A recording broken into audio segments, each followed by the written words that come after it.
সকাল সকাল আজকে আমি আর আমার বডিগার্ড মিলে চলে গেলাম চাকদা বিষ্ণুপুরে। তোমরা এই মন্দিরটা হয়তো অনেকেই চেনো। হ্যাঁ, এটা হচ্ছে খেদাইতলা, যেখানে মনসা পুজো হয় খুব জাগ্রতভাবে। এখানে যে যা এসে মানত করে তাই নাকি পূরণ হয়। আর তখন যাদের মানত পূরণ হয় তারা এসে পাঠা বলি দেয়। এই যে দেখতে পাচ্ছ এখানটাতে কতগুলো রামদা রাখা আছে। আর এখানে হাজার হাজার কিন্তু পাঠা বলি হয়। বস্তার মধ্যে করে পাঠার মাথা, মানে খাসির মাথাগুলোকে এক জায়গা থেকে আরেক জায়গায় সরানো হয়। এতটাই পরিমাণে এখানে পাঠা বলি দেওয়া হয়। তাই একটুখানি আমরা দেখতে গেছিলাম। আর আমাদের সঙ্গে ওই যে মেসোকে দেখছো, ওই মেসোর বাড়ি একদম এই মন্দিরের পাশে।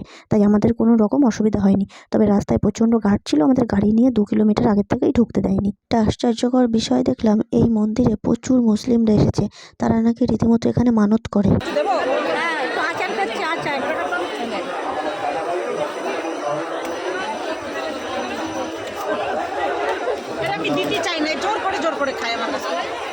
তোমরাই বলো, এই কথা শোনার পরে কি আর খেতে ইচ্ছা করে? তারপরেও কি করবো, অনেক ভালোবাসি তো, ওই জন্য রাগ করি না ওর কথায়। যেখানে সেখানে অপমান করে ঠিকই, কিন্তু ভালোও বাসি।